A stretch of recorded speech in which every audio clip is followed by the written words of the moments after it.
Baik, selamat siang. Assalamualaikum warahmatullahi wabarakatuh.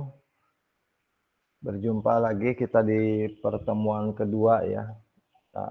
Di pertemuan kedua ini kita akan coba membahas lebih lanjut hasil dari pertemuan pertama yang dibahas terkait dengan sudah diberikan gambaran lah bagaimana pemahaman kalian begitu pentingnya ya kawasan pariwisata ya, pembangunan yang berkaitan dengan kita sebagai profesi kita sebagai seorang arsitek ya, serta kebutuhan perencanaan pariwisata, desain untuk pariwisata yang ada di seluruh provinsi yang ada di Indonesia, di mana memang devisa Indonesia diharapkan terus semakin meningkat ya penghasilannya, maka pemerintah fokus ke dalam bagaimana dari masing-masing daerah, kabupaten, kota maupun provinsi memiliki sebuah kawasan pariwisata yang memang bisa digali dari hasil wisata khususnya wisata alam seperti itu. Dan kemarin pun sudah dijelaskan bagaimana barometer wisata Bali ya, itu menjadikan tolak ukur bagaimana kita membuat sebuah konsep perancangan kawasan di wilayah lainnya. Dan di sini ada dua tema yang akan saya coba jelaskan, yaitu yang pertama adalah kalian memahami terlebih dahulu ya peraturan terkait dengan apa saja yang harus tersedia, kebutuhan ruang yang harus tersedia di kawasan pariwisata melalui peraturan pariwisata DAK ya, nomor 3 tahun 2018 mengenai perencanaan pariwisata. Yang kedua adalah studi kasus. Ya, studi kasus mengenai salah satu contoh yang sudah saya coba buatkan setengahnya ya. Bagaimana kalian bisa memberikan melihat ya gambaran bagaimana sih alur terkait merencanakan dan merancang kawasan desain. Oke, itu adalah mengenai temanya. Sebelumnya saya ingin video semua dimunculkan ya, biar enak. Silakan dimunculkan ya. Dibiasakan ketika perkuliahan, baik itu dosen ya, baik itu saya maupun dosen lain, video dimunculkan karena ya kita harus punya etika di dalam perkuliahan ya, walaupun online seperti itu. Karena kalau kampus lain video off ya, banyak cerita nih sekarang dosen-dosen di Pelita Bangsa kan sedang banyak yang kuliah S3 ya, kewajiban video harus muncul, itu wajib karena kalau off langsung dikeluarkan seperti itu. Dan saya harap pun kita di prodi ya, ketika perkuliahan muncul videonya, kalau bisa jangan pakai HP ya, laptop ya, lebih siap gitu ya, menggunakan laptop kemudian mendengarkan, menyimak di meja belajar atau yang nyaman ya, sehingga apa yang disampaikan materi bisa lebih terserap ya, lebih masuk materi-materi yang disampaikan daripada video dimatikan kemudian juga menggunakan handphone sambil tiduran, biasanya sulit untuk mencernanya. Ya, baik, kita budayakan mulai sekarang ya video agar dimunculkan. Baik, di sini saya akan coba sharekan terlebih dahulu. Saya akan menjelaskan ya secara singkat ya, karena ada dua tema yang akan saya jelaskan. Mudah-mudahan waktunya cukup ya. Pertama adalah mengenai pemahaman kalian mengenai peraturan ya. Oke, di sini sebetulnya ini mungkin sudah pernah kalian rangkum ya, ataupun belum, ya tidak apa-apa. Jadi ini ada peraturan nomor 3 tahun 2018 yang berkaitan dengan mata kuliah kita mengenai perencanaan pariwisata. Di mana peraturan menteri, ya, melalui peraturan menteri pariwisata, ini pemerintah sudah melakukan standarisasi bagaimana seorang arsitek ataupun pemerintah merencanakan sebuah kawasan pariwisata, ya, kawasan pariwisata.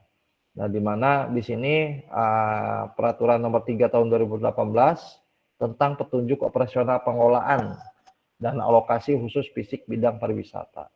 Di mana peraturan ini sebetulnya memberikan standar kepada pemerintah daerah, ya, kabupaten, kota maupun provinsi, bagaimana menggunakan pengelolaan dana terkait dengan pariwisata seperti itu. Ya, dan di sini pun dijelaskan mengenai kebutuhan ruangnya yang harus disediakan. Ya, menjadikan standar minimal ketika kalian nanti merancang bahwa standar sarana prasarana yang harus tersedia di kawasan yang akan kalian desain harus merujuk pada nomor 3 tahun 2018.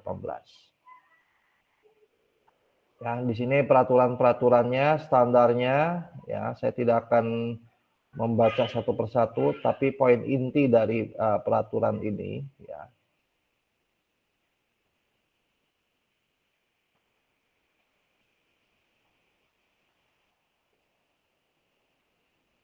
terkait dengan kebutuhan ruangnya, ya, perencanaan dan pelaksanaan teknis di sini.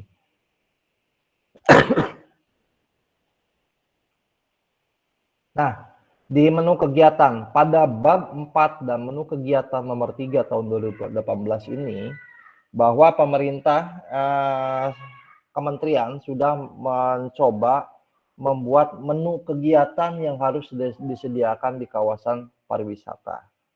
Di mana menu kegiatan pembangunan fasilitas pariwisata itu ada dua. Ya. Yang pertama adalah bagaimana melakukan pemerintah daerah, kabupaten, kota, ya, merencanakan dengan cara pengembangan dengan daya tarik wisata. Ya, jadi ruh di kawasan tersebut, ya, bagaimana membuat standar fasilitas yang harus disediakan supaya apa? Supaya wisata tersebut memiliki daya tarik. Dan di sini pemerintah sudah menyediakan ada sekitar 14 sarana prasarana yang harus disediakan sebagai daya tarik wisata.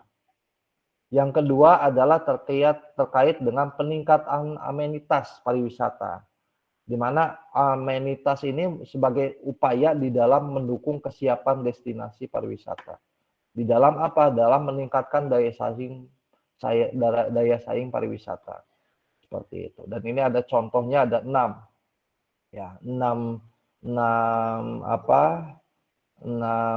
sarana prasarana yang harus disiapkan. Namun itu pun ya harus kembali lagi disesuaikan dengan potensi kawasannya. Ya, jangan sampai misalkan pariwisatanya adalah pariwisata resort, ya, tidak memiliki danau dan sebagainya, kalian merencanakan dermaga titik labuh dan sebagainya. Tidak, tapi ini memang disesuaikan dengan kondisi di lapangan, yaitu potensi dan masalahnya untuk terkait dengan amenitas pariwisata. Nah, dua hal inilah yang harus kalian masukkan di dalam kebutuhan ruang sebagai standar minimal di dalam perencanaan kalian. Seperti itu. Jenis-jenis pariwisata itu banyak, ya. Wisata alam itu kan bisa kalian membuat perencanaan pariwisata pantai, danau, ataupun resort, ya, yang lebih kepada menekankan kepada potensi alamnya seperti itu, air terjun dan sebagainya. Ataupun wisata-wisata di perkotaan bisa saja, misalkan daya pariwisata mengenai kuliner, yaitu merupakan bagian di dalam perencanaan pariwisata. Maka kalian memang harus lebih banyak mencari referensi jenis-jenis pariwisata. Supaya apa? Supaya kalian punya ide di dalam merencanakan sebuah kota yang tidak memiliki sumber daya alam. Ya. Kalian bisa merencanakan wisata-wisata lainnya. Seperti itu. Ya, salah satunya seperti wisata heritage. Pariwisata heritage itu merupakan bagian di dalam perencanaan wisata. Heritage itu kan bangunan-bangunan bersejarah ya. Kalau kalian pernah ke Dago ya, Bandung, ya, sepanjang jalur itu merupakan kawasan wisata perdagangan. Namun bangunannya, kiri kanan bangunannya itu memiliki kawasan bangunan-bangunan peninggalan Belanda, di mana daya tarik bangunan Belandanya tetap dipertahankan, ya, tetap ciri khas pasadnya tetap dipertahankan, cuman direnovasi sekedar cat dan sebagainya. Tidak ada perubahan yang lebih frontal sampai ke merubah pasadnya. Karena kenapa? Karena dalam pembangunan pariwisata heritage itu memang harus tidak boleh merubah fasad bangunan bersejarah seperti itu. Nah, itu bisa nanti kalian cari referensi-referensinya. Nah, di sini adalah 14 item. Oke, sebelum ke 14 item ini, saya akan memberikan dulu pengantar terkait dengan mata kuliah ini. Kemarin Sinta WA saya Japri terkait bagaimana dengan mata kuliah ini, 2 mata kuliah ini. Nah, harapan saya diminta oleh Bu Retno untuk mengampu mata kuliah pariwisata dan Studio 5. Arahannya itu harapannya kalian itu sudah bisa membuat ya tugas akhirnya dari mata kuliah ini, 2 mata kuliah ini. Mata kuliah pariwisata ataupun mata kuliah perancangan kota. Seperti itu. Makanya di sini saya sudah membuat desain terkait dengan apa output yang harus kalian buat sampai 16 pertemuan ke depan.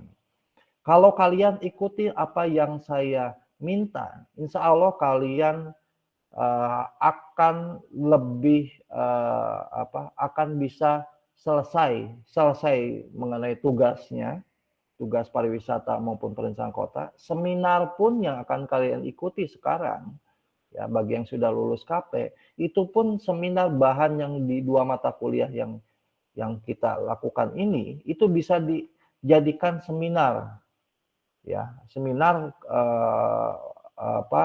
yang diampu oleh Bu Retno. Karena banyak angkatan 2017 ya yang istilahnya seminarnya dasarnya itu dari mata kuliah ini, perencanaan pariwisata dan perancangan kota. Seperti itu. Jadi 2 mata kuliah ini ya, saya tuh berharapnya adalah semuanya itu wajib individu. Karena kenapa individu? Karena istilahnya supaya kalian ketika ini selesai sesuai dengan apa yang saya inginkan di dalam merencanakan desain, ya ini menjadikan tidak kerja 2 kali lagi kalian membuat bahan untuk tugas akhir. Seperti itu.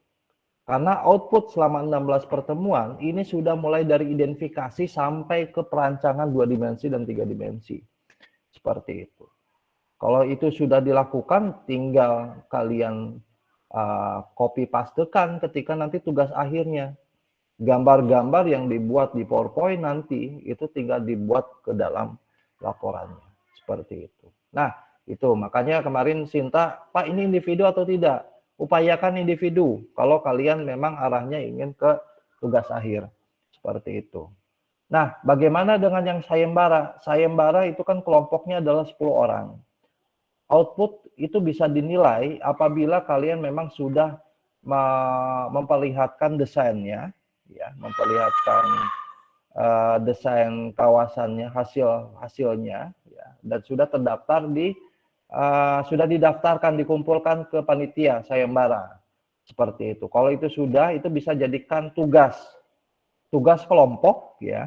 Kalau kalian ini kan mengenai perancangan kota, ya. Maka itu bisa jadi tugas kelompok perancangan kota. Namun itemnya, harapannya adalah nanti di perencanaan pariwisata di perancangan kota minggu depan besok itu kan ada mata kuliah Studio 5 ya. Nanti akan saya jelaskan tahapan-tahapan yang harus dipenuhi di dalam analisis dan konsepnya seperti itu. Jadi kalau kalian misalkan sayembara yang kalian ikuti itu jadikan tugas kelompok ya di perancangan kota, maka tugas pariwisata mata kuliah itu dijadikan tugas individu seperti itu. Jadi itu berkaitan mengenai pertanyaan Sinta mengenai bagaimana tugas, karena ada tugas dua ya, mata kuliah tugas besar ya, karena memang Studio 5 dan perencanaan pariwisata ini merupakan tugas besar outputnya seperti itu. Oke, kembali lagi mengenai pengembangan daya tarik. Jadi menu pembangunan fasilitas pariwisata itu standar minimalnya itu adalah 2 item ini, pengembangan daya tarik. Di mana pengembangan daya tarik wisata ini ada 14 item yang harus disediakan. Yang pertama adalah di kawasan yang kalian desain itu ada pusat informasi wisata. Ya. Ukuran ya, standar kriteria ini sudah lengkap di lampiran Permenpar ini. Seperti itu. Bentar ya, ini kalau di rumah begini nih, ada anak-anak lagi.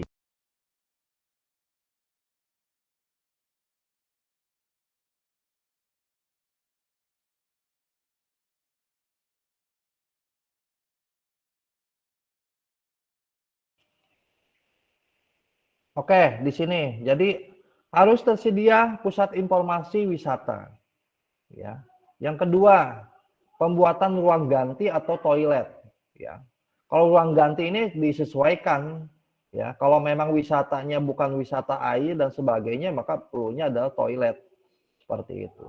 Pembuatan pergola, ya, pergola ini kan istilahnya salah satu bentuk wisata alam ya, untuk menikmati di atas ya, permainan lah seperti itu. Pembuatan gazebo, pemasangan lampu taman,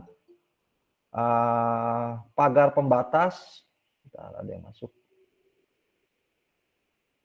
Ya.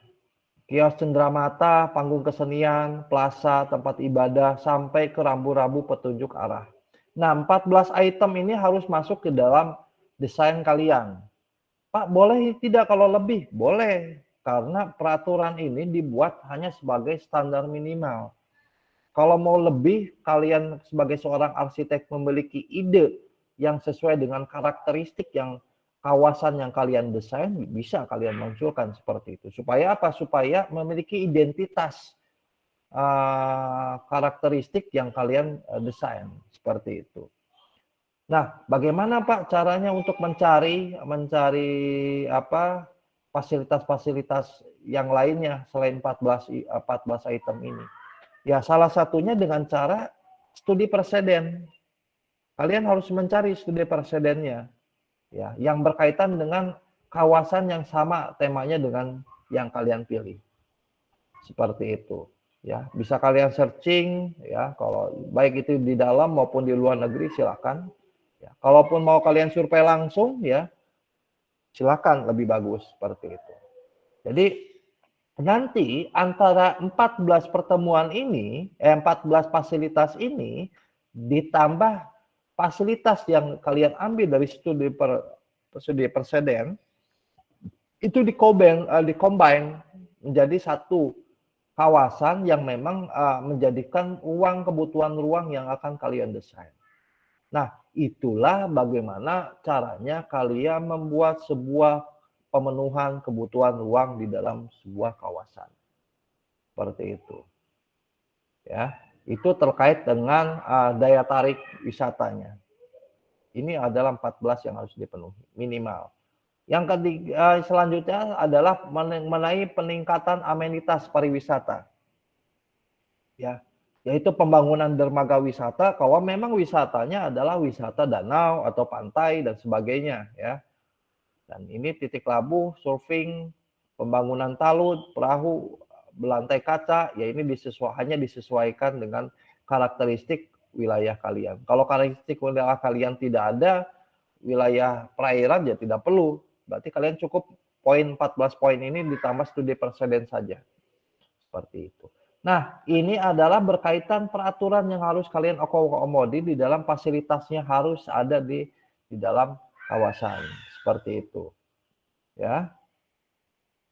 Nah, yang selanjutnya setelah kalian mengetahui ya fasilitas-fasilitasnya, ya, di sini sudah terjelas.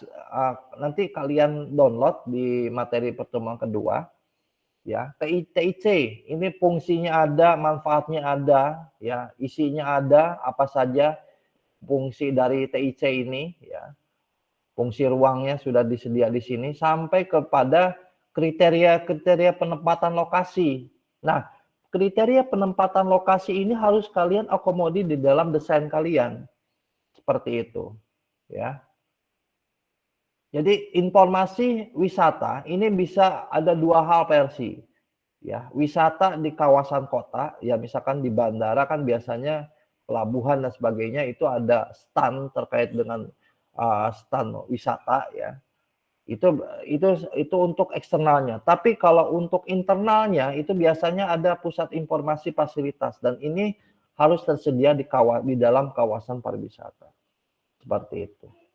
Nah, di sini sudah ada cara penempatan lokasinya bagaimana ya. Kemudian ketentuan ukuran di sini sudah ada. Jadi sebetulnya dengan peraturan ini kalian mudah, kalian tinggal kopas saja ke dalam peraturan ke dalam desain kalian.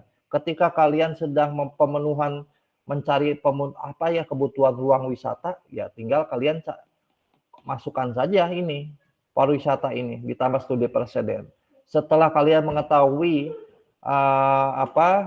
kebutuhan ruangnya sudah jelas apa saja, ya bagaimana penempatannya, ya penempatannya dengan cara pertama adalah tadi analisis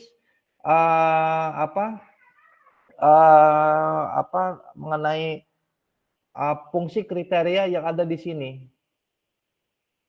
seperti itu, ya. Di sini ada jelas lokasinya, kemudian titik lokasinya TIC itu minimal itu adalah 80 meter. Lebih boleh, kurang tidak boleh. Seperti itu. Karena standar dibuat ya menjadikan standar minimal. Seperti tidak boleh kurang dari 80. Nah, ini ada fasilitas-fasilitas yang harus disediakan. Kalau rinci seperti ini kalian tidak perlulah seperti ini kan. Tapi yang perlu adalah isi dari TIC itu harus apa saja ruangannya, ya ini. Berarti kalian harus dibuat di dalam layout denahnya, seperti itu. Di dalam ketika kalian mendesain TIC. Yang selanjutnya, mengenai interior desain, di sini ada ya, bisa kalian baca ya, mengenai tulisan selamat datang, papan rambu, dan sebagainya. Nah, ini semua adalah mengenai TIC. Ya. Dari eksterior sampai interior, sampai sarana prasarana TV pun di sini dijelaskan seperti itu. Nah, toilet, papan petunjuk informasi ya di sini. Ya. Jadi di sini sudah ada kriteria-kriterianya. Harus ada namanya Tourism Informasi Center. Ya. Dengan logo Pesona Indonesia, Wonderful Indonesia. Ini merupakan sebuah kewajiban. Karena apa? Ini adalah tema yang ditetapkan oleh pemerintah pusat. Jadi seluruh kabupaten kota ya yang berkaitan dengan dengan wisata, papan informasi, logo dan sebagainya itu harus menampilkan hal ini. Seperti itu. Wonderful Indonesia. Ya. Nah, ini masih TIC, exterior design ya. Kalian tidak perlu sampai detail seperti inilah. Yang penting adalah TIC tersedia sarananya, denahnya tersedia, luasannya tersedia. Seperti itu. Kalau untuk interior tidak fokus karena ini kan sifatnya kawasan ya. Kawasan, jadi kalaupun kawasan yang dimunculkan adalah video nanti 3 dimensi kawasannya.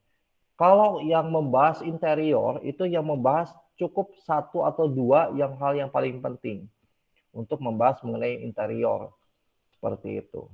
Tidak semuanya seperti itu. Karena memang fokusnya adalah ke kawasan. Bagaimana kalian menata kawasan, lingkungan ya, serta bangunannya. Seperti itu. Nah, di sini sudah ada panduannya, perancangannya seperti ini. Ini denahnya harus seperti ini untuk secara visual perancangan TIC-nya. Ya, ukurannya sudah tersedia, ya. Kalian tinggal ikuti saja sebetulnya. Seperti itu. Kalau untuk fasad ya, jangan ikuti karena bangunannya seperti ini, fasadnya seperti ini, kalian ikuti seperti ini, tidak. Kalau fasad itu ngikutin karakteristik kota kabupatennya masing-masing. Karena pariwisata kita ini condongnya adalah konsep utamanya adalah menuntut pariwisata itu sesuai dengan karakteristik budaya lokal. Maka bangunannya pun bisa disesuaikan. Kalian bisa membuat kawasan-kawasan karakter fasad bangunan ya yang berkaitan dengan karakter fasad budaya setempat. Nah, kenapa harus seperti itu? Karena memang pemerintah kembali lagi kesuksesan terbesar pariwisata itu ada di Bali. Ya, di mana Bali itu bule-bule sangat senang. Kenapa sangat senang ke Bali? Ya, karena salah satu faktornya selain sumber daya alamnya yang bagus, tapi karakteristik fasad yang memang tidak dimiliki oleh mereka di negara mereka. Seperti itu. Maka ternyata kawasan yang ada di Bali, bangunan-bangunan khas Bali, ya, itu menjadikan daya tarik bagi mereka. Dan mereka menyukai bangunan-bangunan tersebut yang memang tidak dimiliki oleh mereka di wilayah Eropa, di negaranya masing-masing, ataupun Asia. Seperti itu, seperti Jepang, ya, Cina, dan sebagainya. Nah, makanya ini hanya sekedar untuk ukurannya. Nah, untuk fasadnya ya silakan cari fasad-fasad yang cenderungnya yang penting jangan dipaksakan. Karena banyak mahasiswa-mahasiswa yang ingin istilahnya menempatkan ornamen di dalam fasad ya. Namun kesannya jadi terpaksa bangunannya, memaksakan diri untuk istilahnya mengkopas ornamennya ke dalam fasad bangunan. Jadi tetap ketika kalian memikirkan sebuah fasad adalah bagaimana ornamen-ornamen ataupun fasad budaya lokal itu bisa diimplementasikan ke dalam bangunan yang kalian desain itu secara estetika enak dilihat. Seperti itu. Ya. Nah, ini ada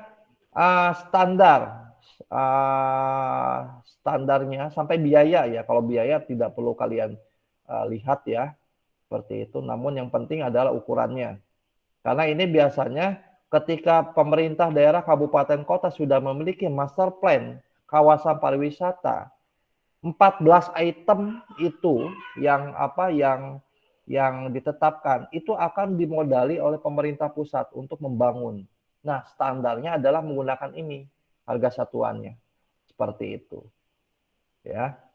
Jadi di sini sudah jelaskan mengenai ruang ganti, toilet, ya.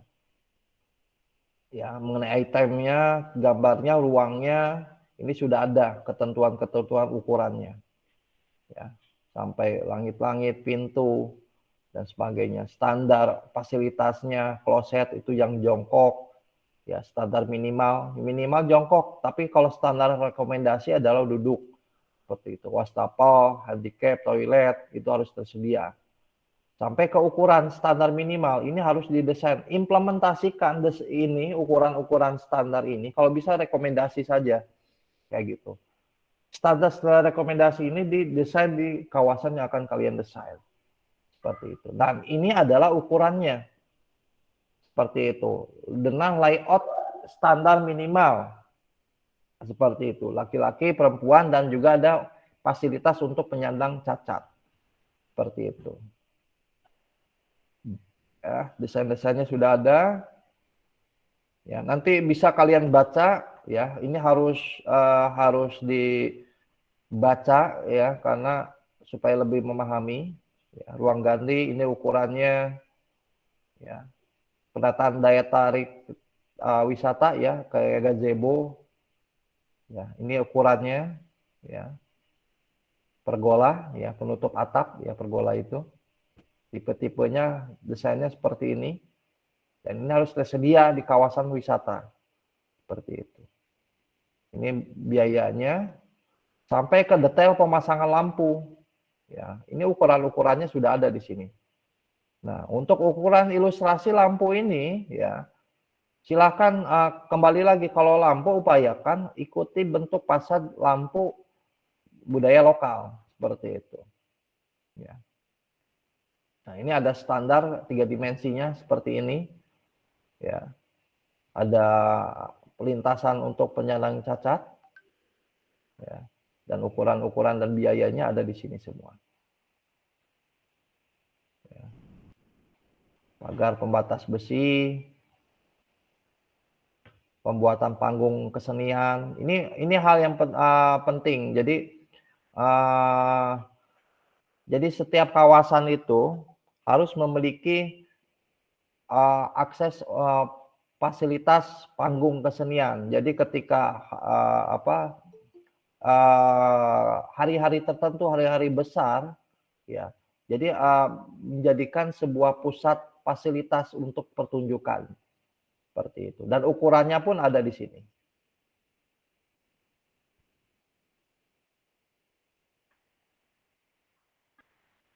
Ya.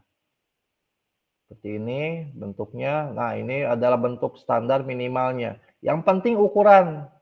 Ya, kalau bentuk, ya, bentuknya silahkan kalian sesuai kreativitas kalian. Kreativitas kalian juga tentunya kembali lagi, standar fasad budaya lokalnya harus dibuat. Seperti itu. Minimal ukuran, kewajiban kalian ukuran minimal yang sudah ditentukan ini harus kalian penuhi. Lebih bagus. Ya. Nah, ini ada tempat duduknya, ya. Seperti itu. Nah, ini untuk revitalisasi sarana pendukung daya tarik, ya. Kios di sini sudah ada. Ini sebetulnya tinggal kalian kopas saja. Visualnya seperti ini ukurannya, ya, ke dalam sebuah desain. Ini banyak, ya. Sampai ke papan informasi pun seperti ini, udah ada ukuran-ukurannya. Seperti itu. Ya, nanti harus kalian baca, ya. Ini harus kalian baca, karena ini nanti akan menjadikan dasar ketika kalian melakukan pemenuhan kebutuhan ruang, kemudian pemenuhan kebutuhan luasan, ya, dan dalam membuat sebuah konsep seperti itu. Nah, itu adalah tema pertama materi yang saya sampaikan terkait dengan peraturan yang harus diakomodir di dalam perencanaan pariwisata. Oke, demikian, ya, terkait dengan tema pertama, ya. Sebelum ke tema selanjutnya, saya persilakan kepada seluruh yang hadir di sini untuk menanyakan apa yang ingin ditanyakan. Silakan saya berikan waktu terlebih dahulu sebelum ke materi selanjutnya. Silakan.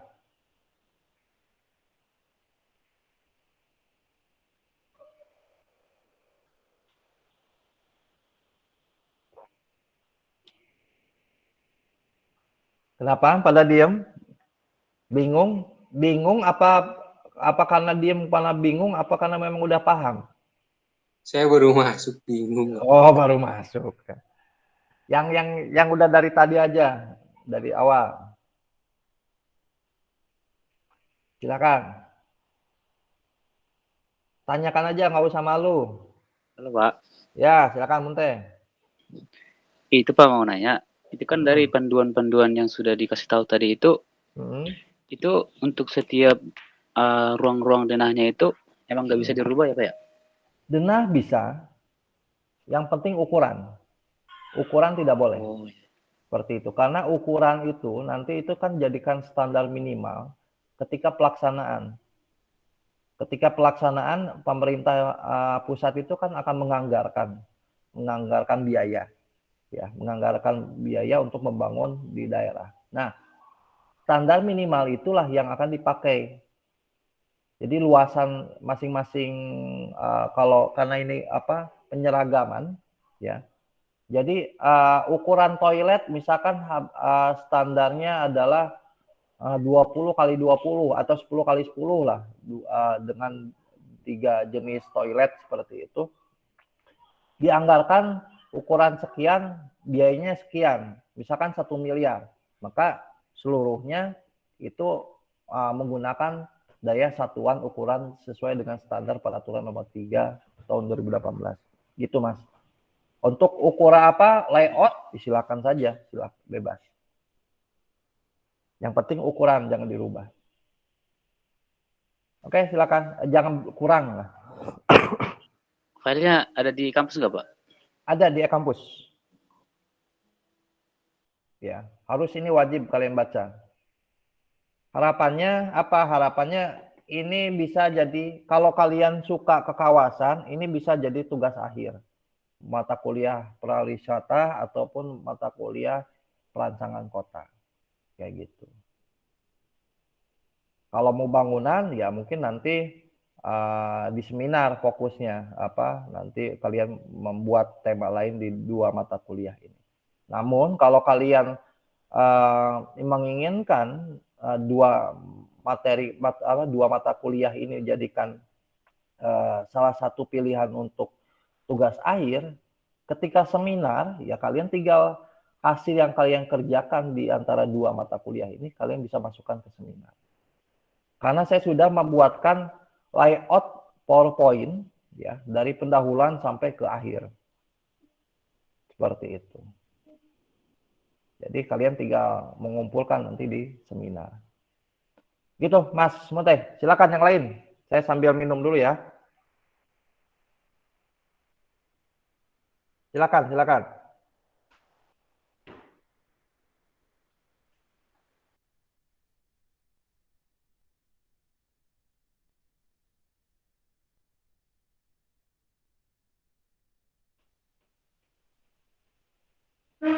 Ayo, yang lain, Feby, Rizky, Fauji. Yang perempuannya Muslihatun, Sani. Ya kan. Yang kemarin buat kawasan perumahan, saya yakin lah bisa lebih bagus. Assalamualaikum Pak, ingin bertanya. Ya, silakan Rizky. Berarti untuk stupa sama pariwisata dan seminar itu berkesinambungan itu bisa Pak nantinya? Pariwisata dan Studio 5 ya. Temanya harus beda, tetap beda. Kalau kota, desainnya mengenai kota. Kalau pariwisata, mengenai pariwisata. Gitu. Jadi bisa kalian pilih supaya tidak memberatkan. Satu kelompok 3 orang. Ya. Kenapa 3 orang? Supaya benar-benar orang-orang yang kerja kayak gitu, yang benar-benar berkontribusi. Misalkan kalian ingin kelompoknya sudahlah perancangan kota. Berarti kelompoknya satu kelompok 3 orang kalian pilih temanya apa. Nah di pariwisata itu kalian harus individu. Begitu juga sebaliknya.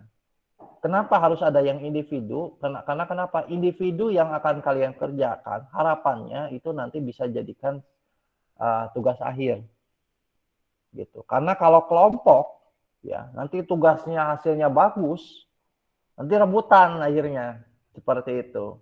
Makanya kalian harus memilih satu dari mata kuliah ini ya yang orientasinya desainnya hasilnya bagus kayak gitu. Biar nanti layak oleh Bu Retno dinilai untuk menjadikan tugas akhir seperti itu. Karena outputnya adalah nanti video juga. Ya, video juga. Kalau bayangkan kalau kalian PowerPoint-nya sudah selesai, kemudian videonya juga sudah selesai, berarti kalian fokusnya hanya kepada laporan saja. Seperti itu. Satu semester tahun depan ketika ketika kalian tugas akhir saya yakin bisa karena tinggal kopas dan membuat bla-blanya saja. Itu. Silakan, yang lain bertanya lagi.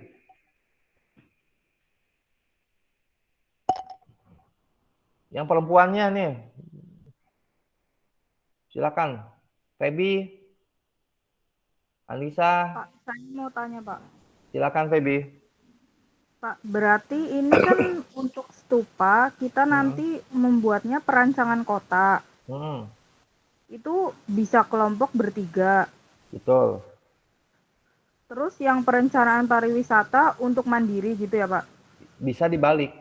Pariwisatanya yang Oh, kelompok, perancang kotanya yang individu. Tergantung mana yang akan kalian buat jadi tugas akhirnya. Yang ya, tugas Pak. akhir Makasih, berarti Pak. harus individu gitu.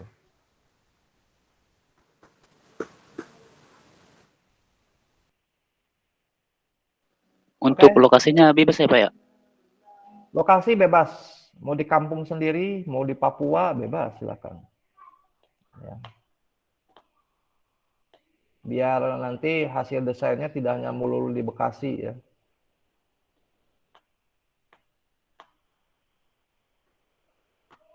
Oke, kita lanjut ya ke materi kedua ya, terkait dengan studi kasus.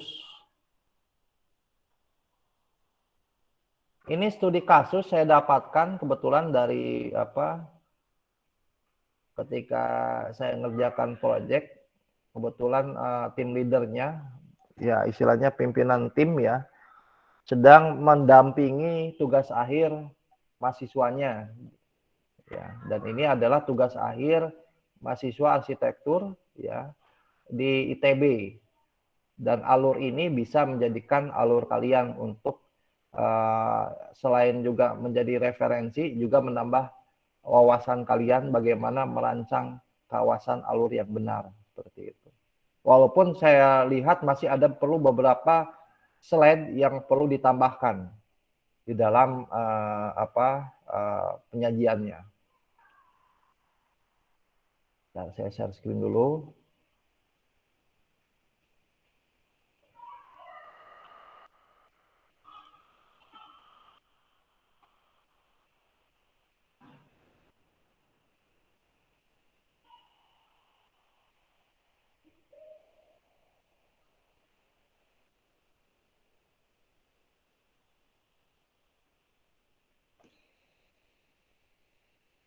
Sudah terlihat? Sudah Pak. Oke, saya ada beberapa contoh ya terkait hasil desain, dan ini yang pertama ya. Nanti di pertemuan selanjutnya saya bisa memberikan lagi contoh-contoh studi kasusnya seperti itu. Nah, ini adalah mahasiswi ya. Mahasiswi ini tugas akhirnya adalah membuat resort ya di Badung Bali, di mana memang ini resort ini merupakan salah satu fasilitas resort untuk mendukung kawasan pariwisata. Nah, alurnya di sini ya ini belum semua saya kerjakan ya, belum semua saya masukkan. Cuman ini bisa jadikan bahan kalian sementara ini ya, memulai memikirkan ya, dan memikirkan judulnya, lokasinya, dan minimal kalian sudah mengejar untuk deskripsinya dulu ya, deskripsi proyek yang akan kalian kerjakan seperti itu. Nah, di sini adalah pendahuluannya ya. Jadi pendahuluannya didasari karena kita lihat dibaca di sini bahwa memiliki potensi wisata ya, namun dengan memiliki lahan kosong sebesar 49.000 meter yang akan dibangun sebanyak 31 unit villa serta fasilitas pendukung yang lainnya. Nah, tujuan dari proyek tugas akhir ini yaitu adalah membuat bertujuan itu dengan misi ya, membuat akomodasi, mewadahi kebutuhan akomodasi para pariwisata ya. Kemudian juga mengenalkan ada sebuah wadah ya, mengenalkan budaya lokal ya yang ada pada kawasan tersebut ya. Maka dengan fasilitas promotion of local culture ya. Yang ketiga adalah merancang resort. Resort ini temanya itu tetap menjaga keaslian lingkungannya, jadi berbasis lingkungan, ya, tanpa menimbulkan pencemaran ataupun kerusakan tertentu. Yang terakhir adalah kolaborasi with lokal. Jadi berkolaborasi dengan partisipasi masyarakat lokal. Nah, ini adalah tema yang dibuat untuk risetnya ya dalam tugas akhir ini. Nah, ini adalah mengenai deskripsinya dulu. Ya. Deskripsinya umum proyeknya itu terdiri dari deskripsi lokasi ya. Peruntukan lahan, luas lahan, perkiraan luas proyek, kapasitas pengguna, ini adalah deskripsi proyek. Nah, yang kedua adalah peraturan. Ketika kalian sudah menentukan lokasi, kalian harus mencari lokasi yang akan kalian buat. Misalkan ini kawasan ini masuk ke zona apa? Apakah wisata atau perkantoran dan sebagainya. Kalau wisata, ya, kalau kalian ingin misalkan membuat desain pariwisata, maka kalian harus mencari peraturan terkait dengan RT/RW, EDTR, wilayah mana di kawasan kota kabupaten tersebut yang dialokasikan peruntukannya untuk kawasan wisata. Itu lebih mudahnya untuk untuk mencari referensinya, untuk penentuan lokasinya seperti itu. Nah, setelah mengetahui lokasinya, maka kalian cari lahannya di mana, lahan yang kosong. Ataupun lahan yang sudah ada kalian kembangkan, itu bisa seperti itu. Nah, yang selanjutnya setelah mengetahui peruntukan lahannya untuk apa, kalian harus mengetahui peraturan bangunan di kawasan tersebut, peraturan bangunannya seperti apa, ya, dari KDB, KLB, KDH, ya, ini harus kalian tulis, ya, karena kenapa? Ini harus kalian munculkan sebagai parameter kalian di dalam membuat sebuah kawasan bangunan. Harus mengikuti peraturan bangunan yang sudah ditetapkan oleh pemerintah. Ya. Nah, ini dia seharusnya saya sih berharap ada slide khusus ya. Nanti di pertemuan selanjutnya saya akan membuat studi kasus ya yang akan saya tambahkan ya, studi kasus yang lain itu mengenai teorinya untuk mendukung kawasan yang akan kalian desain. Seperti itu. Nah, di sini adalah kajian pengguna dan kegiatan. Ketika kalian sudah mengetahui lokasinya, kalian harus mencari kajian penggunanya. Pengguna ini, ya, untuk kawasan ini siapa saja? Ya, harus kalian identifikasi karena kajian pengguna ini akan berhubungan terkait dengan kawasan yang akan fasilitas yang akan disediakan di dalam pariwisata tersebut. Ya, kalau wisata sudah jelas ya, jadi ada di sini tipe analisis penggunanya, couple, pasangan, ya. Kemudian juga traveler, ya, yang rombongan, kelompok, ya, muda-mudi berkelompok menggunakan wisata tersebut. Resort itu untuk wisata. Ada juga family, ya. Family ini lebih kepada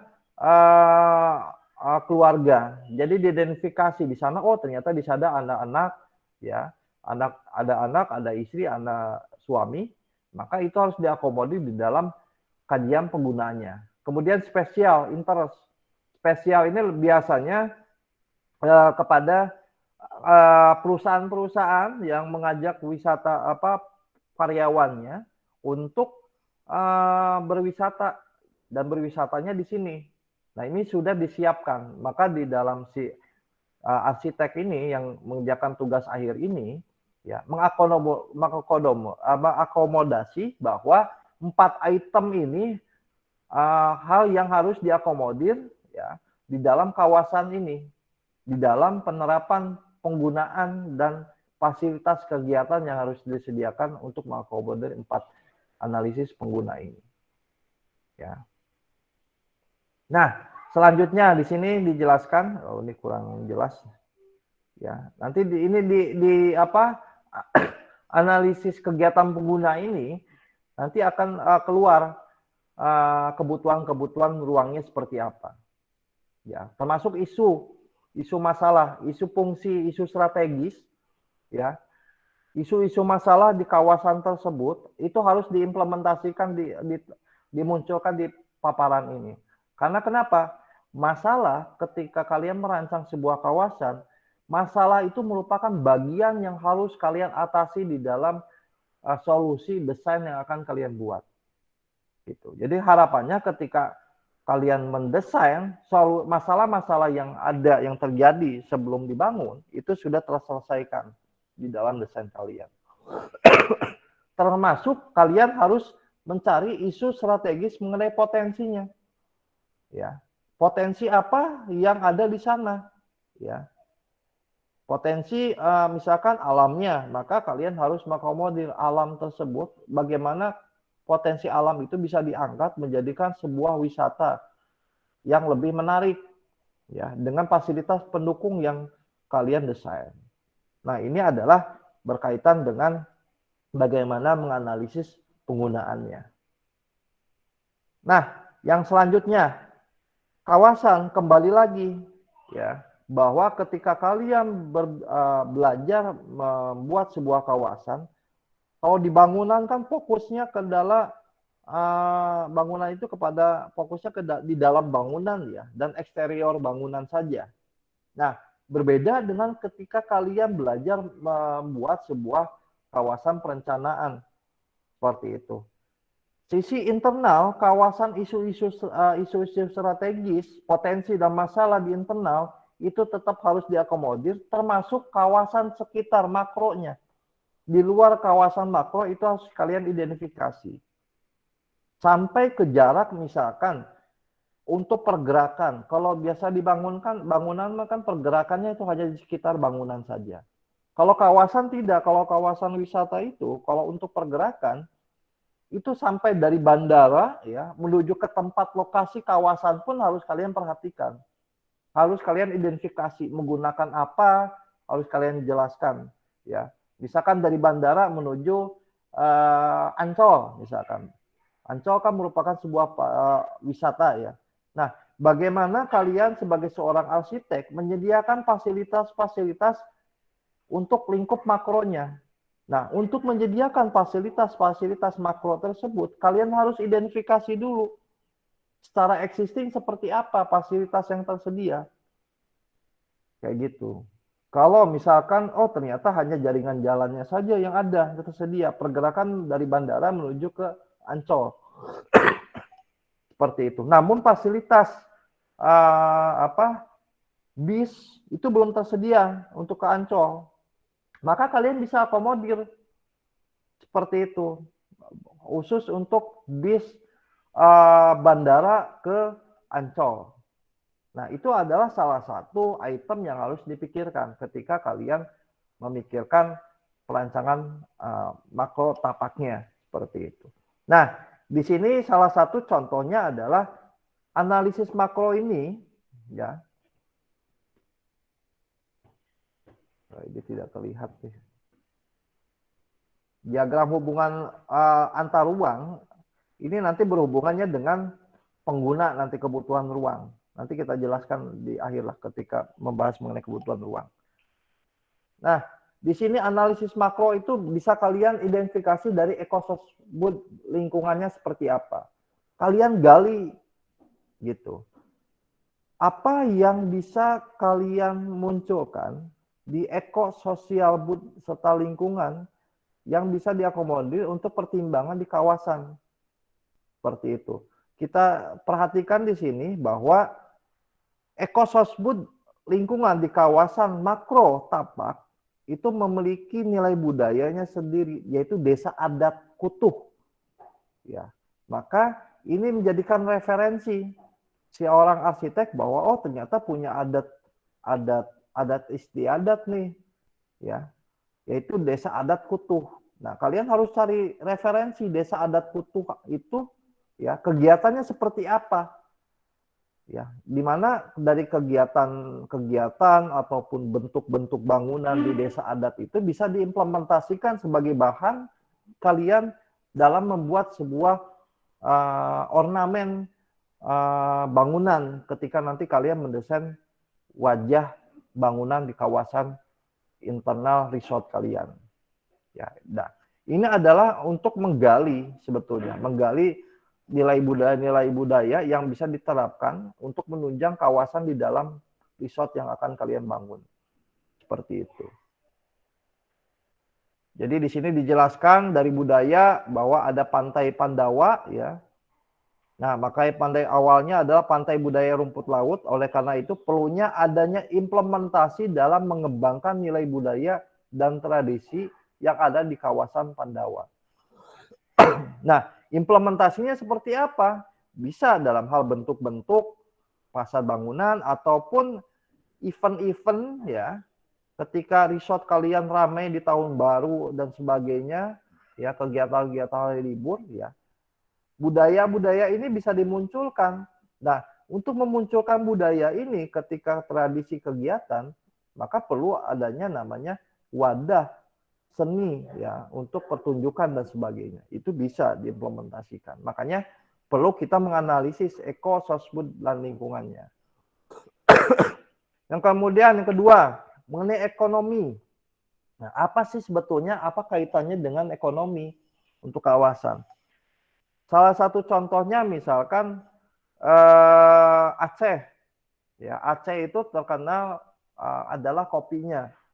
Ya, di kawasan internal yang kalian ingin bangun di kawasan Aceh, ya misalkan wisata ada wisata pantainya lah, ya. Nah, untuk menggali apa kira-kira ekonomi yang bisa kita munculkan ya untuk kawasan kita, ya salah satunya di sini kopi ya. Aceh itu kan terkenal dengan kopi gayonya. Seperti itu. Itu bisa menjadikan referensi ketika kalian mengangkat ekonominya. Nah, begitu juga dengan di sini. Ya, di studi ini. Nah, di ekonomi ini jadi memiliki rumput laut. Karakter sumber daya alam ya potensi sumber daya alamnya itu adalah rumput laut. Ya. Dan masyarakatnya pun berprofesi sebagai pembudaya rumput laut. Ya. Nah, maka profesi ini bisa kalian munculkan, memberikan mata pencarian baru kepada tenaga sekitar. Ya. Salah satunya contohnya apa yang memberikan peluang pekerjaan? Selain tentunya peluang pekerjaan jasa ya untuk resort ini, tapi juga kalian bisa memberikan wadah ya, ruang stand ya yang menjual memang hasil karya atau hasil makanan yang memang dibuat oleh warga sekitar tersebut. Ya. Seperti itu. Jadi itu cara bagaimana kita menggali ekonomi menjadikan sebuah ruh sense di dalam kawasan yang akan kalian desain. Sosial. Jadi di sini yang digali adalah kawasan Pantai Pandawa ini dikelola oleh Desa Adat Kutuh, di mana terdapat adat dan tradisi lokal yang dijalankan oleh masyarakat. Ya. Di mana terdapat banyak pengikutsertaan komunitas lokal pada setiap kegiatan yang terdapat di dalam dan di luar resort. Nah, ini adalah sosialnya. Sosialnya itu memiliki karakter kuat mengenai adat istiadat, dari mulai cara pakaian dan sebagainya. Kalau kalian ke Borobudur atau kawasan wisata-wisata budaya lain, kalian ketika setelah selesai membayar tiketing, kalian diberikan fasilitas baju adat ya untuk dipakai selama kalian berkeliling. Nah, itu salah satu cara ketika kalian menggali potensi sosial ya di kawasan desain yang akan kalian buat.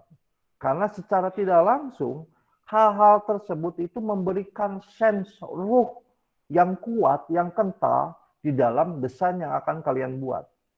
Karena ketika memberikan yang paling penting di dalam merancang sebuah kawasan, sense ruh itu sangat penting. Jangan sampai ketika desain yang kalian buat, sense yang kalian buat itu tidak mengakomodir karakter kawasan karakter kawasan budaya setempat. Seperti itu. Kayak kemarin saya bahas perancangan kota, sense Malioboro, kawasannya adalah memang wisata kayak gitu kan. Ruhnya jelas karena kenapa? Karakternya, materialnya adalah mengenai adat budaya setempat. Nah, kalau mengenai ekososbud dan lingkungan ini, terutama mengenai sosial, itu lebih kepada pakaian dan sebagainya, tingkah laku yang harus dijalani oleh wisatawan. Sehingga si wisatawan itu tidak hanya diberikan secara visual saja kebudayaan lokal di dalam desain kalian, tapi pakaian pun itu akan menambah ruh suasana, sense ruh di dalam desain yang akan kalian buat. Nah, yang selanjutnya ini mengenai lingkungan. Ya. Kondisi lahan kawasan Pandawa yang kering dan penerapan hukum adat Bali, ya, awig apa ini, oleh masyarakat adat Kutu untuk memproteksi lingkungan alam, khususnya tebing sebagai palemahan desa adat. Ya, ini kembali lagi kondisi lahan yang harus memperhatikan. Ada lahan-lahan yang memang dijaga oleh kawasan tersebut. Nah, jangan sampai ketika kalian seorang desain melupakan hal tersebut. Seperti itu. Akhirnya kalian desain sesuai keinginan kalian. Padahal itu adalah potensi yang seharusnya kalian pertahankan, ya. Justru harus kalian dukung di dalam standar pelayanannya supaya environment, lingkungan, ya, hukum adat yang ada di sana itu akan menambah ruh di dalam kawasan yang akan kalian buat. Nah, itu mengenai ekososbud, lingkungan. Ya. Yang selanjutnya adalah konteks kawasan. Ya. Konteks kawasan kalian bisa ambil dari radius 4 km di sini. Tugas akhir ini, ya, ambil referensinya itu konteks kawasannya itu di radius dalam 4 km. Ya. Nanti bisa kalian baca di sini, ya. Jadi pesatnya perkembangan pariwisata di Pantai Pangan memerlukan adanya daya dukung yang memadai. Dilihat dari konteks bangunan existing dalam radius sampai 1,5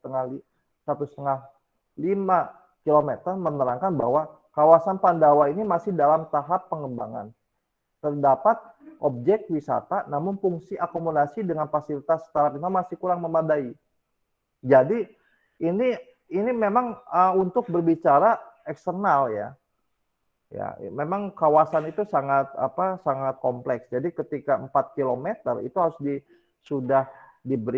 diperhatikan kawasannya seperti itu dengan supaya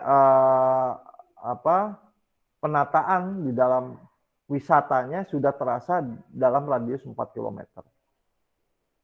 Nah, kemudian yang paling penting adalah aksesibilitas. Ya, kalian harus identifikasi dulu. Ya, ini semua adalah identifikasi sebetulnya. Ya, existingnya seperti apa? Seperti itu. Ya, akses jalan kalian harus mencari informasi. Akses jalan utama mana saja yang bisa menghubungkan ke wisata kawasan yang akan kalian desain. Nah, wisata desain yang akan kalian kawasan itu harus kalian perhatikan, harus kalian pikirkan. Seperti itu. Ya. Supaya apa? Ketika si wisatawan misalkan dari terminal ataupun dari bandara ataupun dari kereta api, ya, terminal kereta api, ketika menuju 1 km menuju ke kawasan ini sudah terasa ruh wisatanya seperti itu. Dengan cara apa? Dengan penyiapan standar pelayanan kota untuk wisata yang kalian buat seperti itu. Nah, ini konteks yang harus kalian buat ketika kalian mengidentifikasikan potensi dan identifikasi potensi dan masalahnya seperti itu. Nah, yang selanjutnya ini adalah sama, ya, analisis mikro. Jadi ini lebih kepada klimatologi, pola air, bangunan, existing, kebisingan. Ini sudah biasa kalian lakukan. Yang penting adalah ketika kalian membuat analisis ini, tentunya ini akan berpengaruh kepada bangunan, bentuk bangunannya. Ya. Dengan topografi sekian, maka bangunannya seperti apa. Jangan sampai hanya sekedar menampilkan saja, tapi tidak diimplementasikan kepada desain kalian. Nanti kalian bisa baca. Seperti itu. Ya. Nah, yang selanjutnya adalah studi preseden. Nah, ini studi preseden yang berkaitan dengan studi yang akan kalian buat.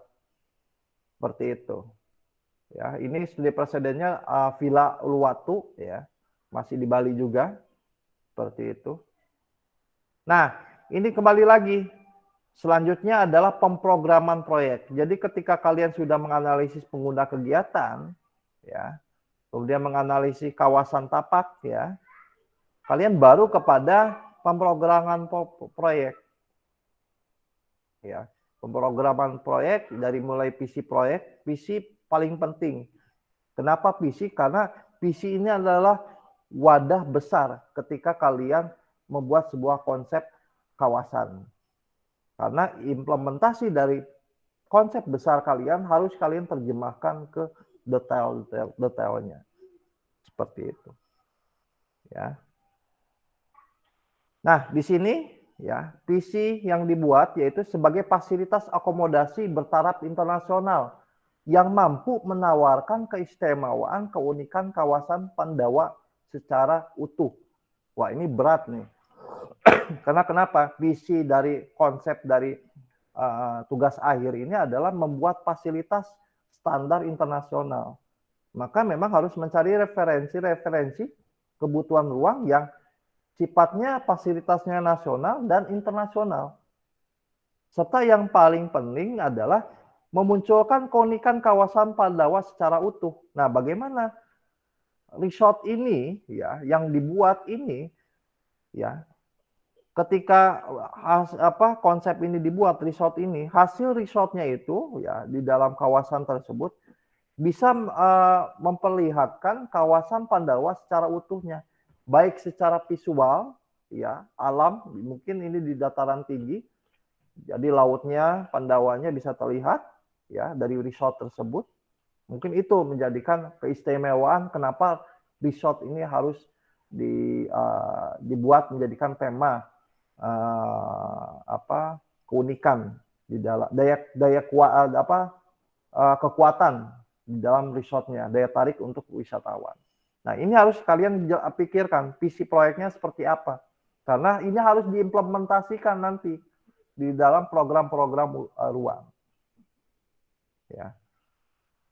Nah, kemudian tujuan perancangannya ini di sini adalah hasil desain resort yang mengintegrasikan pendekatan elemen fitur alam dan lanskap serta arsitektur tradisional. Maka tujuan perancangannya itu dalam desain itu adalah lebih kepada arsitektur tradisional. Seperti itu. Ya, bagaimana melakukan pendekatan-pendekatan ya, fitur-fitur alam ya, tapi tetap menerapkannya itu arsitektur tradisional kawasan tersebut. Ya. Nah, ini dibuat seperti ini, isu-isu masalah ya, ini kembali lagi dibuat ya dari isu iklim. Isu iklim ini akan keluar orientasi bangunan, pencahayaan, dan kenyamanan. Ini outputnya ketika dipilih. Karakter lingkungan, ya outputnya adalah nanti, yaitu hasilnya fitur alamnya seperti apa, kondisi lahan kering, dan kontrol mengenai site-nya seperti apa. Ya. Yang terakhir budaya lokal. Ya, budaya lokal itu bisa material, dari sisi material itu untuk implementasi ke dalam desain pasar bangunan kalian. Interaksi masyarakat lokal, yaitu interaksi itu bisa bermacam-macam seperti yang saya sampaikan. Dengan wisatawan diwajibkan untuk menggunakan pakaian, itu merupakan salah satu interaksi di dalam masyarakat lokal, ataupun menyiapkan wadah khusus untuk wisata untuk masyarakat sekitar untuk memamerkan hasil-hasil ekonomi ataupun hasil-hasil tangkapan mereka dari budaya mereka, seperti itu. Nah, kemudian filosofi. Nah, ini kembali lagi filosofi arsitektur tradisional Bali itu diimplementasikan di dalam merencanakan sebuah kawasan. Nah, setelah mengetahui ya, nanti kalian ini makanya ini kelemahannya, seharusnya sebelum program ruang itu harus kebutuhan ruang dulu. Ya. 14 item yang saya jelaskan tadi di peraturan itu harus masuk ke dalam sini. Jadi 14 item ditambah studi presiden, misalkan ada 22 kebutuhan ruang, baru kalian buat program ruangnya seperti ini.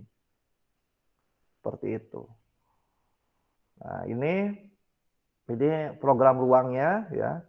Jadi di program ruang di sini ya, 51% lebih kepada fungsi akomodasi ya. Dipresentasikan. Jadi ini kamar-kamar itu sebanyak lahannya itu 51% ruangnya, 30%, 32% ini kepada fungsi front of the house ya, dari mulai lobby, spa ya, kemudian swimming ya, galeri itu adalah masuk ke sini. Fungsi back of the house ya, area-area ini lebih kepada penunjang seperti area pengelola resort ya, area karyawan, servis, utilitas itu masuk ke dalam 10% ini. Serta 7% ini dijadikan sebagai lahannya itu untuk area parkir dan security. Nah, ini adalah pembagian untuk programnya. Ya, dengan dipresentasikan program ruangnya. Nah, ini sayangnya ini langsung kepada desain seperti itu. Makanya nanti di pertemuan selanjutnya minggu depan saya akan coba ada satu studi kasus ya, dari mulai deskripsi proyek ya, identifikasi, analisis, kemudian konsep sampai ke perancangan seperti itu. Tapi tidak apa-apa, ini menjadikan minimal wawasan lah buat kalian bagaimana merancang sebuah tahapan di dalam merancang desain kawasan. Nah, ini adalah terkait dengan konsepnya. Ya, ada konsep dasar, ada strategi komposisi bangunannya seperti apa. Ya, nanti bisa kalian baca ya di sini. Konsep dasar ini tadi kembali lagi kepada 3 item ya. Climate, iklim ya, sustainable, desain, arsitektur berkelanjutan, dan lokalitinya. Seperti itu. Nah, dan ini adalah filosofi. Ini filosofi tapaknya. Ya, dibuat ya seperti ini, plus seperti ini memiliki filosofinya. Ya. Dengan konsep keseimbangan katanya, kosmos. Maka dibuat seperti ini. Seperti itu. Nanti bisa kalian baca ya konsep secara detailnya. Ini harus kalian baca supaya baca satu persatu supaya memahami tahapan-tahapannya seperti itu. Nah, ini adalah strategi untuk pola pengorganisasian masa bangunan. Seperti itu. Ya. Pengorganisasian di sini mulai dari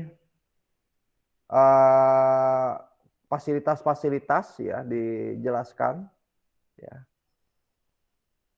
Pengorganisasian masanya, masa bangunannya ya, dari mulai tenis court ya, public ya, mengenai toilet sampai ke bedroom maupun post service station ya. Nah, ini disesuaikan dengan kontur topografinya karena memang ini memiliki topografi yang tidak datar ya. Maka bangunan-bangunan itu disesuaikan dengan topografi yang ada tersedia. Yang selanjutnya ini adalah konsep strategi pola sirkulasi. Ya, di sini kalian harus membuat konsepnya pula, sirkulasinya seperti apa. Nah, di sini konsepnya, pertimbangan dalam membuat sirkulasi seperti ini, ya, bahwa didasari atas kejelasan dan kenyamanan dalam sirkulasi, di mana terdapat 2 main lobby yang dapat diakses oleh pengunjung. Ya, lobby itu berarti ini ya, lobby ya, 2 lobby. Bentar, mana ini lobby? Dengan menghubungkan lobby dengan villa unitnya. Lalu pertimbangan akan arah akses masuk dan pemilihan jalur yang paling efisien untuk pedestrian maupun mobil mobil bagi ya, mobil wisata yang kecil ya, sehingga menentukan pola sirkulasi.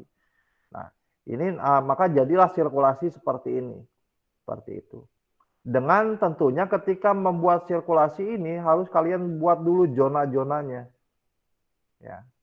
Zona-zonanya sesuai dengan fungsinya apa. Ketika kalian sudah membuat zona-zona seperti ini, kalian akan mudah untuk menghubungkan antara zona ke zona yang lainnya untuk sirkulasinya. Seperti itu. Ya. Nah, terkait strategi pengorganisasian masih ya, ruang. Ya, masa A, masa B, masa C dan D.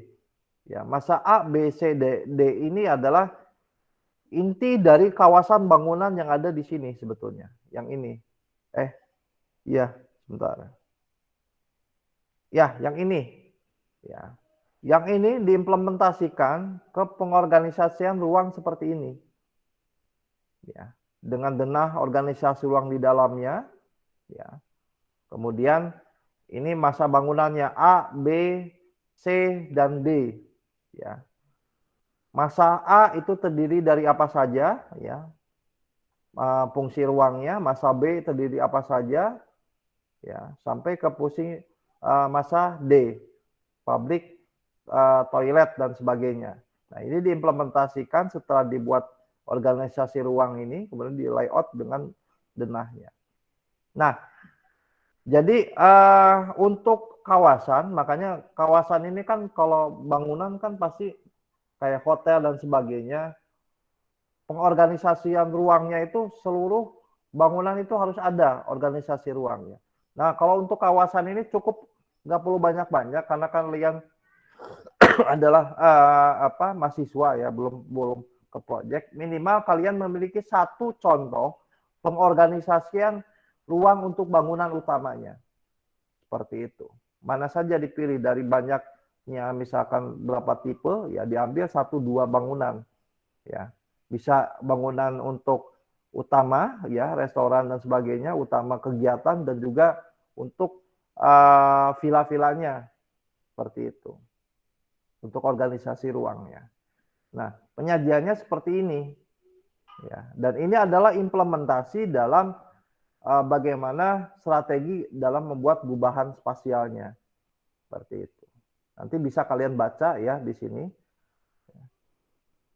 terkait dengan itemnya. Karena saya yakin kalau kalian merunut membaca ini satu persatu, kalian akan memahami fungsi dari masing-masing ini itu arahnya kemana.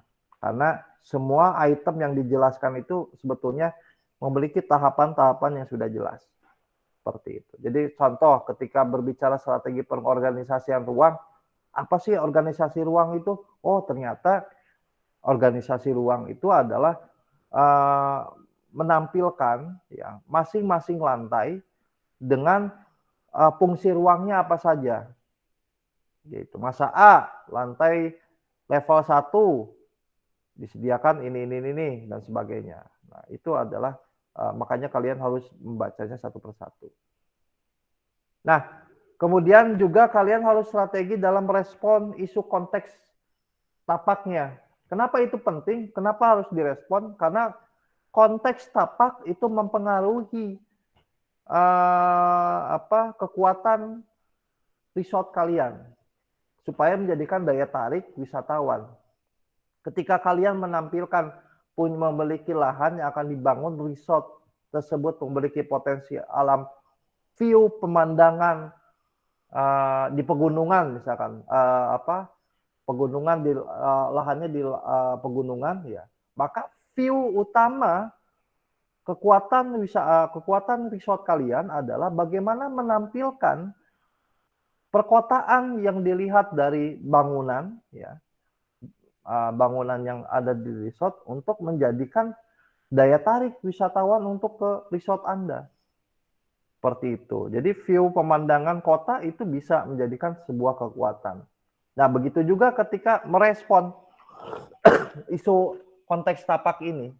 Potensi view-nya apa? Ya gitu. Kekuatan studi ini itu apa? Kalau misalkan Pandawa ini, misalkan kawasan ini terlihat pantainya, ya, di lahan ini, maka view arah ke pantai itu bisa menjadikan salah satu fasilitas view dalam menunjang wisatawan untuk tempat bersantai, ya, sambil sambil berenang, sambil menikmati suasana view pantai dan sebagainya. Itu adalah kekuatan ketika merespon isu konteks tapaknya. Jadi ketika merespon kalian membuat sebuah konsep tapak, perhatikan potensi dan masalahnya. Potensi itu harus kalian kuatkan menjadikan sebuah view potensi yang menjadikan karakter bangunan yang kalian desain. Masalah itu harus kalian respon dengan cara mengatasi masalah tersebut.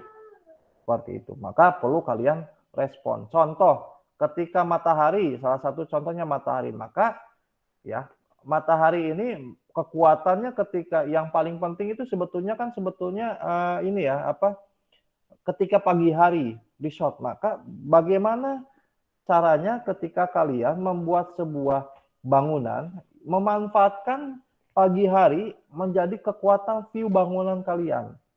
Seperti itu.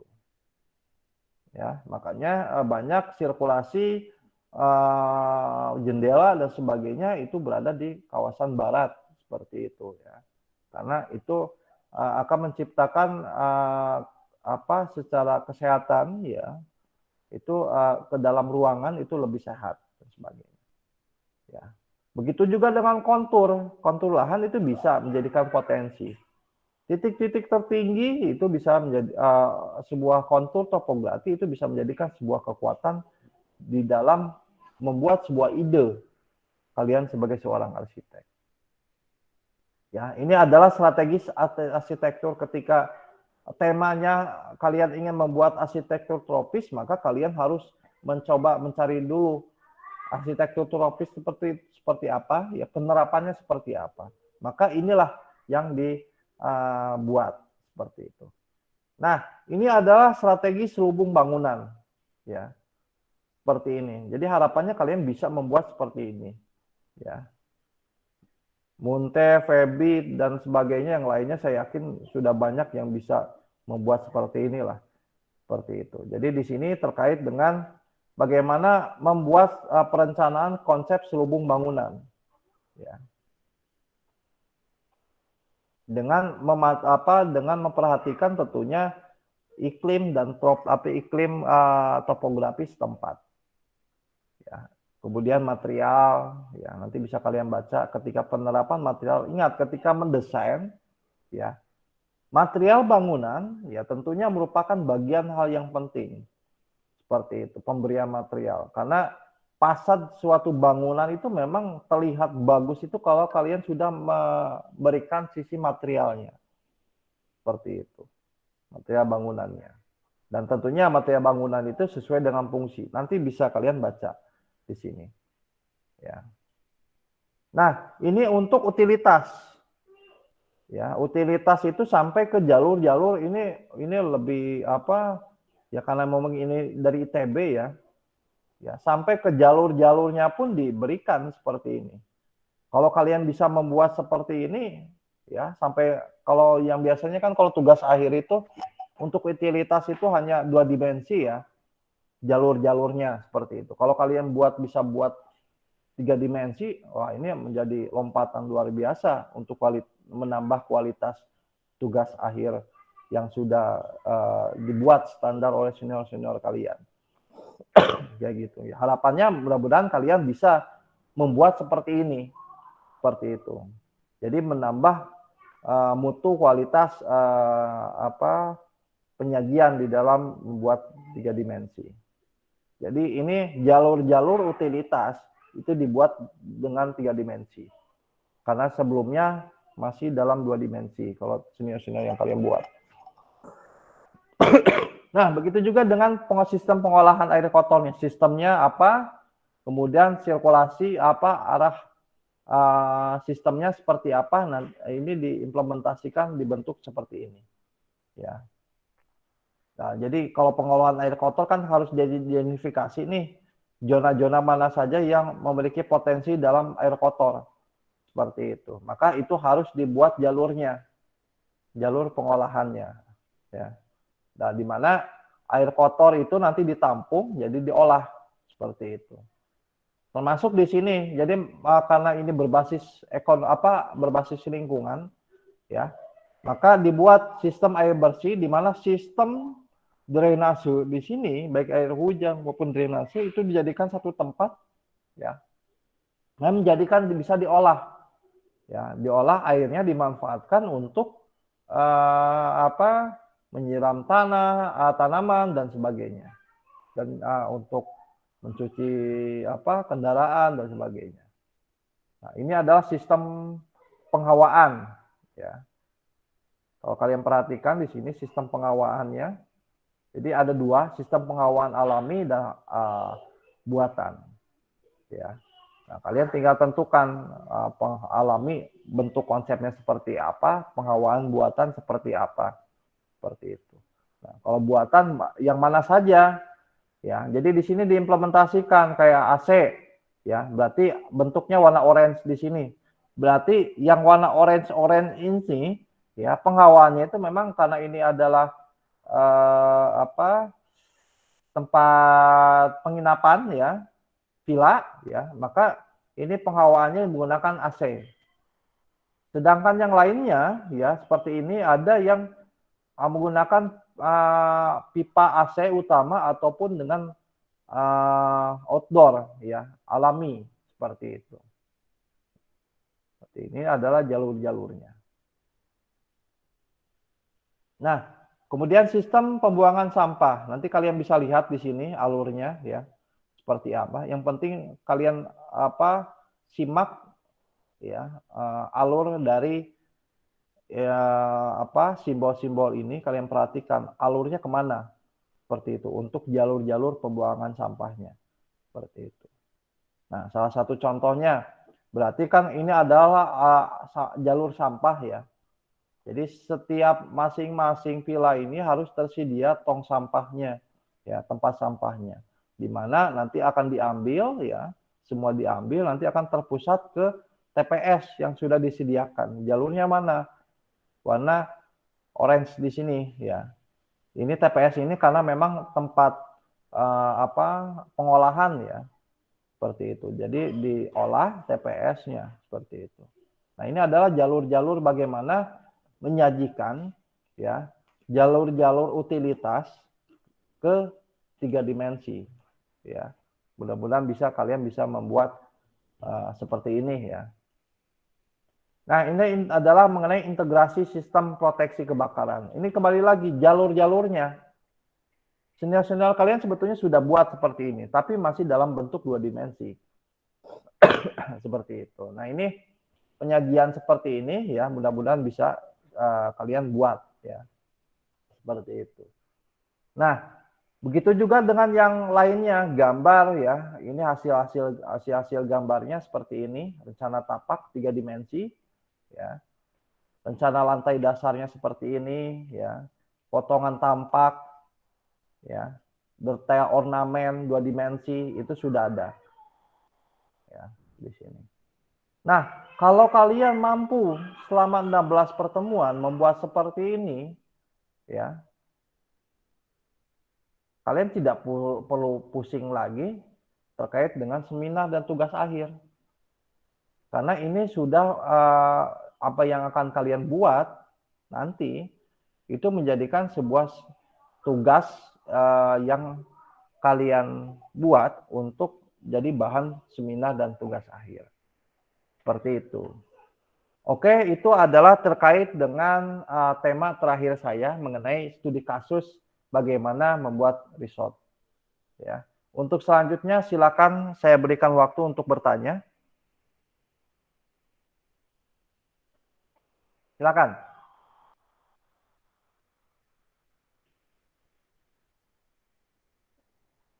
Halo? Ya, siapa? Ya, gimana? Didengarkan tidak nih? Didengarkan, Pak. Ya, ini karena videonya mati semua ini. Ya, silakan kalau bertanya. Hadir, Pak. Ya. Apa yang ingin kalian tanyakan ya, ataupun apa membuat kesimpulan pendapat silakan saja terkait dengan materi yang tadi saya sampaikan.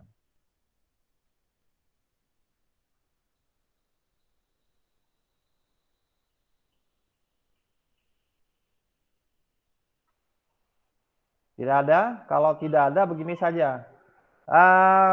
Nanti ketua kelas ya, ini kan sudah satu kelas ya, tidak ada lagi C dan D. Jadi kalian putuskan di sini untuk perencanaan pariwisata kalian buat apa masing-masing individu ya dalam waktu 1 minggu ini ya cari referensi mengenai tugas mengenai lokasi yang akan kalian buat wisata apa seperti itu.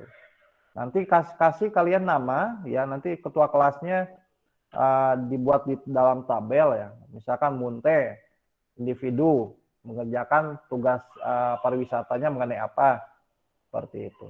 Judulnya apa seperti itu. Nah itu saja dulu ya. Saya tunggu 1 minggu ya, lebih dari cukup untuk menentukan judul. Mau judulnya kelompok ataupun individu ya. Nanti minggu depan saya akan memberikan lagi studi kasus yang kedua, di mana setelah menyampaikan studi kasus yang kedua, kalian sudah mulai belajar bertahap ya. Dari pertemuan ketiga nanti outputnya misalkan deskriptif proyek dulu. Yang kedua nanti minggu keempat itu nanti tinjauan pustaka, analisis sampai ke perancangan video nanti di pertemuan selanjutnya. Seperti itu. Ya, jadi minggu sekarang saya minta nama-nama ya, lokasinya di mana, proyeknya, judulnya apa. Itu saja dulu. Oke? Silakan, yang mau bertanya silakan. Saya berikan waktu.